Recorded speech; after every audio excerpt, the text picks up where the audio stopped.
dan sangat tidak terbatas, ibarat samudera yang sangat luas. Dan masing-masing juga akan punya pendapat.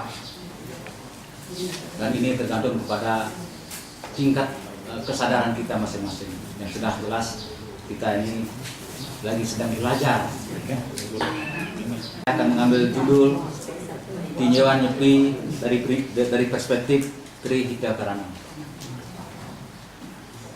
Namun sebelum saya lanjutkan dengan diskusi ini, saya punya membuat catatan sebenarnya.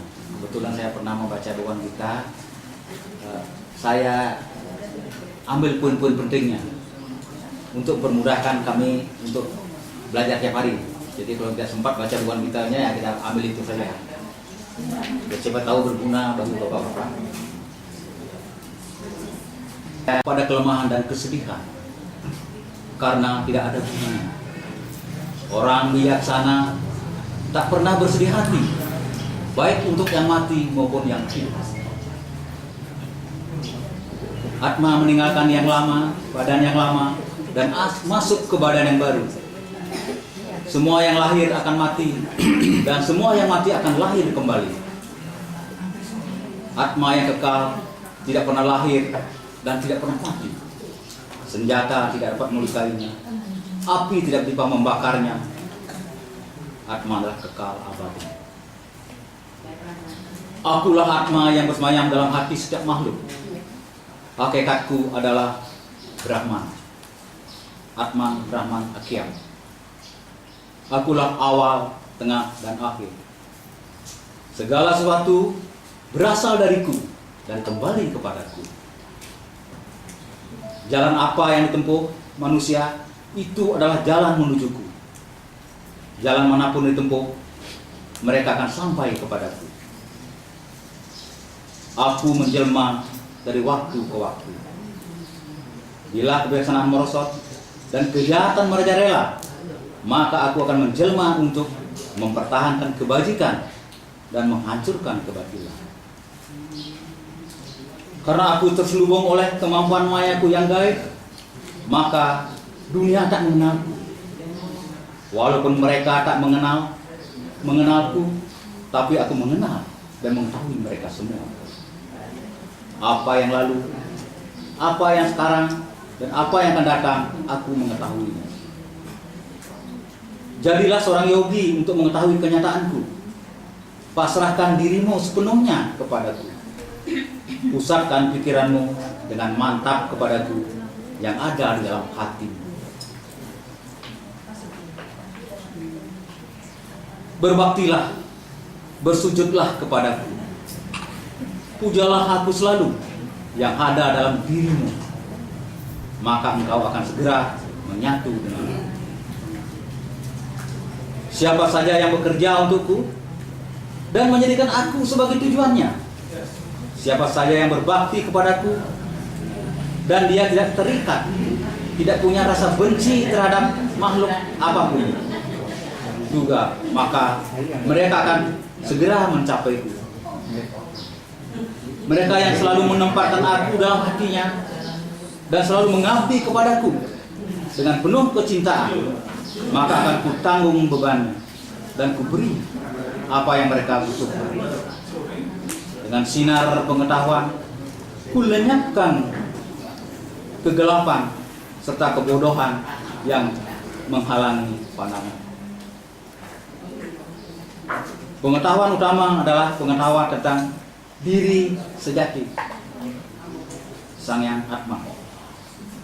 Karena mampu menguasai indera, panca indera, maka mereka mencapai pengetahuan utama. Karena bebas dari perbuatan jahat, maka mereka mencapai kebahagiaan tertinggi. Karena mampu melalui dunia yang mengalami kematian dan kehancuran, maka mereka akan mencapai kekekalan. Siapapun yang mempersembahkan kepadaku dengan penuh kasih dan bakti, apakah itu selai daun, sekuntum bunga, sebutir buah, bahkan air sekalipun, persembahan semacam itu timbul dari hati yang suci, tentu aku akan diterima. dengan memiliki keseimbangan batin dan tidak memperhitungkan jerih payahmu, maka engkau akan bebas dari belenggu kelahiran. Maka pusatkan benar-benar pikiranmu padaku, dan aku akan melakukan segala kegiatan melalui dirimu dan membebaskan engkau dari segala dosa. Jangan kau takut. Berkat rahmatku, engkau akan mengatasi segala rintangan.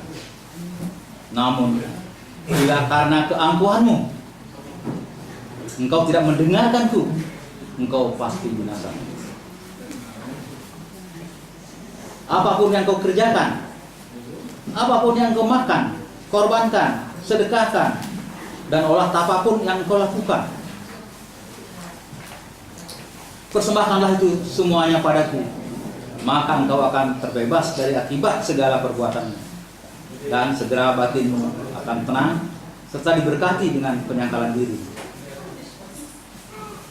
Dengan pedang ilmu pengetahuan basmilah kebodohan serta khayalan yang timbul daripadanya, yang meragukan kebenaran Tuhan yang bersemayam dalam dirimu. Bangkitlah, berlindunglah padaku, ingatlah padaku selalu. Maju bertempur Arjuna, engkau hanya alat dari untukku bertindak. Kecemerlangan 1000 matahari yang kasa tidak berarti bila dibandingkan dengan kemegahan. Engkau maha, maha, maha. Engkau pelindung abadi dan dharma yang kekal. Engkau adalah segala-galanya yang patut diketahui. Wujud universalku tak dapat dilihat melalui kajian-kajian kitab suci, tapat, amal, atau yatnya, melainkan hanya dapat dilihat melalui bakti pengabdian yang sungguh-sungguh. Inti latihan rohani adalah kesamaan, yaitu pemaaf, penuh kedamaian dan ketenangan. Tetap tenang dalam situasi apapun dan berbuat baik kepada orang lain. Bila tanpa rasa kasihan dan cinta kepada manusia, kerohanianmu adalah sia-sia.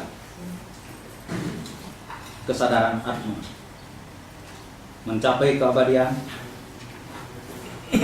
asusila harus dihilangkan dan dibuang jauh-jauh. Hilangkan kelemahan pada diri. Dengki dan benci akan menghancurkan kedamaian. Tidak ada gunanya menyediakan benda-benda yang tidak kekal dan bersifat sementara. Jangan terikat. Ikut bergembira atas kegembiraan orang lain. Bila tak ada benci dan dengki, maka akan datang kebahagiaan sejati. Dengki menimbulkan sifat-sifat iblis dan menghancurkan sifat-sifat kemanusiaan menjadi sifat-sifat kebinatangan. Sumber dengki dan benci adalah bersumber pada ego kita. Membenci orang lain sebenarnya engkau membenci dirimu sendiri dan Tuhan, karena Tuhan bersemayam dalam setiap makhluk.